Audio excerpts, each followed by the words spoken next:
नैबेखौ नायनायनि र'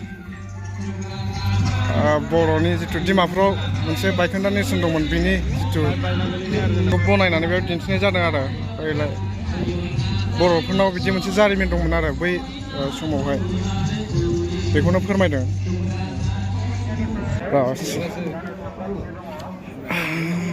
नै सिङाव बिदि बनायदों नै थान्दाथार माथो बेयावसो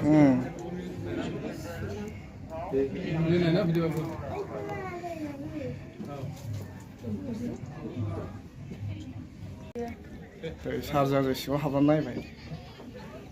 माबायदि सार थान्दा बिराद थान्दा मोनदों आरामथार दसे थाबा गोलोमगोन मोजां नैबेहाय नैबिदि सिम्बल बानायना दोनदों जिथु बड'लेण्ड इन्टारनेसनेल नलेज फेस्टिभेलनि आरो बैहाय जिथु बड'फा उपेन्द्रनाथ ब्रह्मनि बे मोनसे होंगो दोंगो माबा भारत आर्मिनि माखासे आर्म्सफोर बे माबा एग्जिबिशन खालामदों इयाव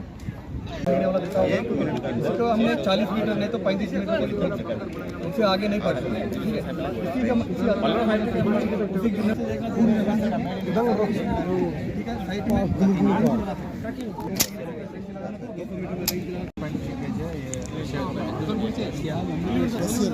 इसमें 10 राउंड बढ़ता है मतलब 1300 मीटर तक जो बैठा हुआ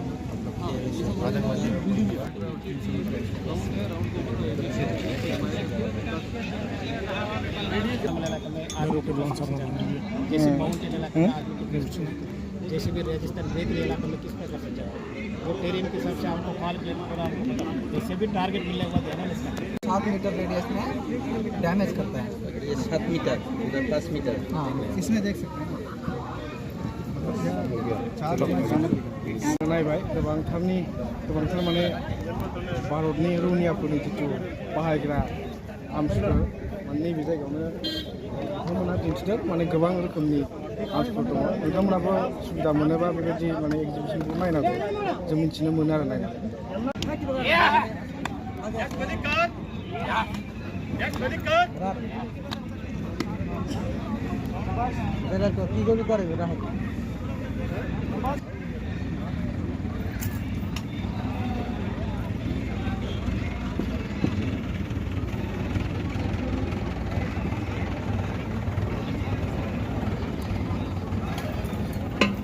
कौन है तू कौन है फका हाँ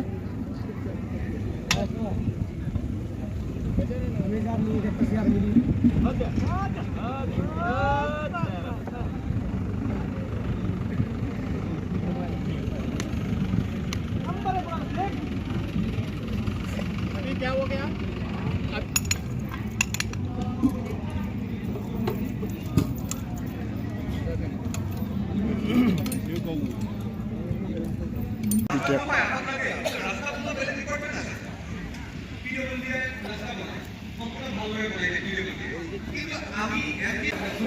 गोसोम सोमब्रा बर'आ गोसोम जायालै गुफुर जानांगौ tak itu malpua kuli pita hol hazarmukhi pita itu আছে gula pita mah korai doi sirai ठीक है मैं को ताखांग नहीं indisi ramai हां ini nunggu हम भी ताखांग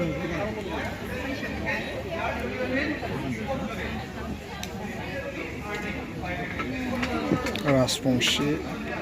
नैबेबा मानि ड्रेसथाय बारा मिथिया लाङालै आङो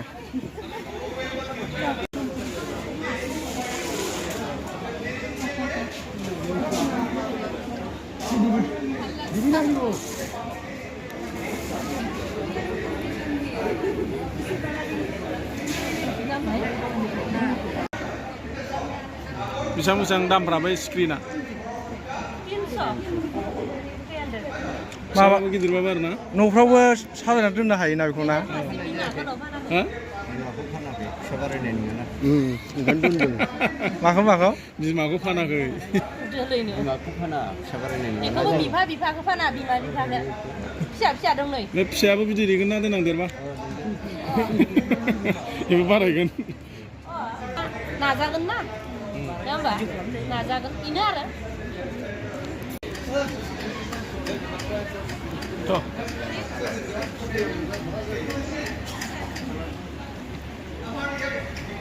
मामा नांगौ सार नै बिराद एगजिबिसनाव हाबदों बिराद मोजां मोजां बुस्थु नुदों माथो आखाइजों बानायनाय दख'ना गानलायनाय फुथुलाबो नुदों बेम्बु औवानि गोजा बेफोरो औवानि बानायनाय खुरै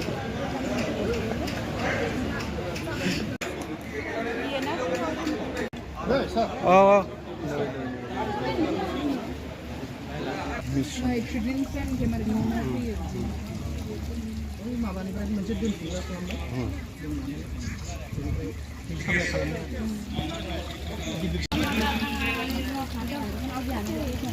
जुल मिसन जितु गामियाव बानायोना बेखौ नैबेहाय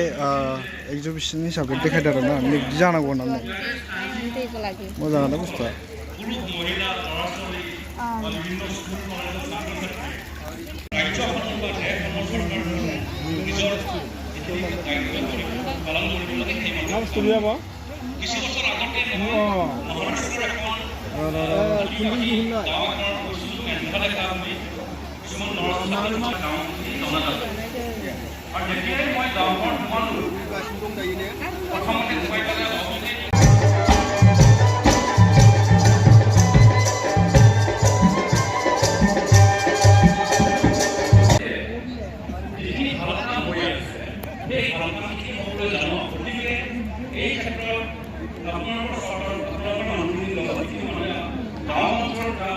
दे ठाकुर है ना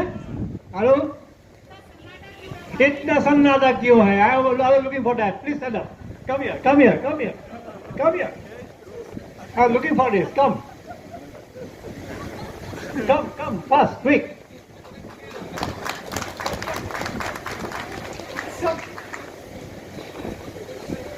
कम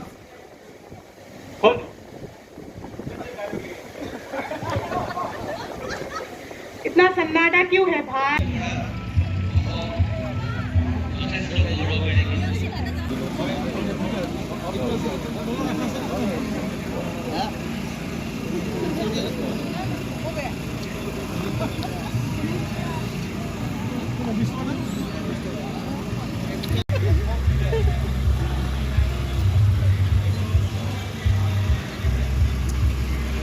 नों नायनो फैजोबबाय नामा स्ट्राक्चार ना मा होनोमोनलाय दानस'नाय मा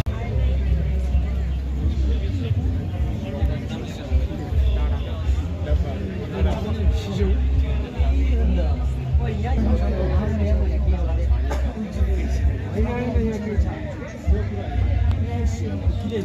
जी ना मा सोर बेलाय मा नाम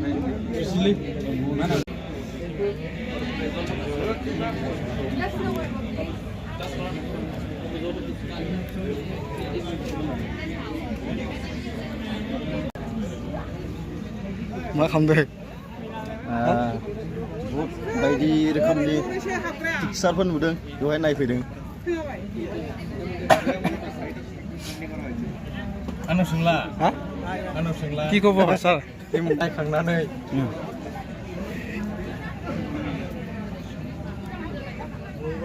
আমি কি কৈছে বুজি পাইছি না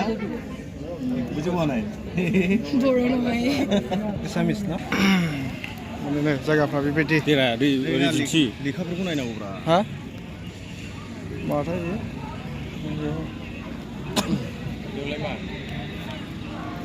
माबा दङ बिरादनो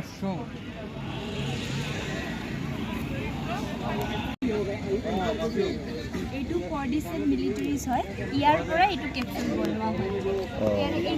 এইখিনি আছে আমাৰ এয়া ৰাখা আছে anti obesity anti anaemia anti viral anti diabetes এইখিনি ঠিক আছে এন্টি ক্যান্সার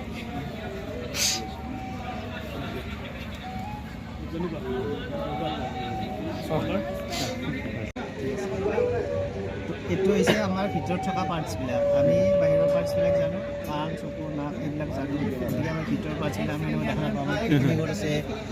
আমাৰ লিভাৰটো ক'ত আছে, আমাৰ পাকস্থলীটো ক'ত আছে, অগ্নাশয় গ্ৰন্থিটো ক'ত আছে, এইবিলাক দেখা নাপাওঁ। গতিকে এইটো এটা মডেল, ইয়াত গোটেইখিনি পাৰ্টছ আমি ইণ্টাৰনেট পাৰ্টছবিলাক দেখা পাওঁ। ঠিক আছে, তো ইয়াৰ পৰা আমি ব্ৰেইনৰ পৰা আৰম্ভ কৰোঁ। এইটো হৈছে ব্ৰেইনৰ কাম হৈছে এটা ছিগনেল কি কৰা, ৰিচিভ কৰা। ছিগনেল ৰিচিভ কৰিবলৈ আমাক মানে কি নিৰ্দেশ দিয়া, আমি সেই কামৰ প্ৰতি আমি কি হওঁ আগ্ৰহী হওঁ। ঠিক আছে, সেইখিনি লিভাৰৰ ওচৰত। তো লিভাৰে কি কৰে, কিছুমান খাৰধৰ্মী মানে কি অতি তীব্ৰ খাৰধৰ্মী হেৰি ৰস নিঃসৰণ কৰে। সেই ৰসে খাদ্যবস্তুৰ ওপৰত পৰিলে খাদ্যবস্তু পুনৰ ভাঙিব। ভাঙি সেইখিনি ভাঙাৰ লগে লগে কি হ'ব, এই খাদ্যবস্তুখিনি আহি অগ্নাশয়ৰ ওচৰত চাপে। অগ্নাশয় কি কৰিব, অগ্নাশয়ো ঠিক তেনেকৈ মানে কি কিছুমান ৰস নিঃসৰণ কৰিব, অগ্নাশয় ৰসে খাদ্যবস্তুৰ ওপৰত ক্ৰিয়া কৰিব। কৰাৰ লগে লগে খাদ্যবস্তুখিনি ভাঙা প্ৰক্ৰিয়াটো দি পেলাই শেষ। মানে কি এইটো কি হ'ব, মলমৰ নিচিনা হৈ যাব, পেষ্ট। ব্ৰইলাৰ মাংস তাতোতকৈ বেয়া, আৰু পাইলছৰ কাৰণে ব্ৰইলাৰ মাংস নাখাবই, আৰু বাকী মাংসও নাখাব পাৰিলে পাইলছলে। মানে পাইলছ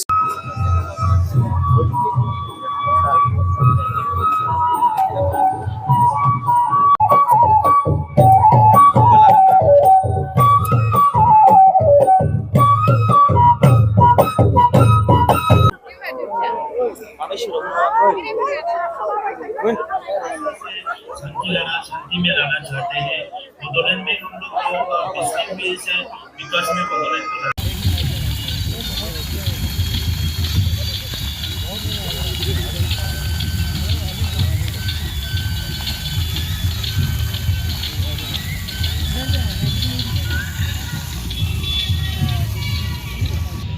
मोजां जों बेयाव फैनानै गोबां नलेज मोनबाय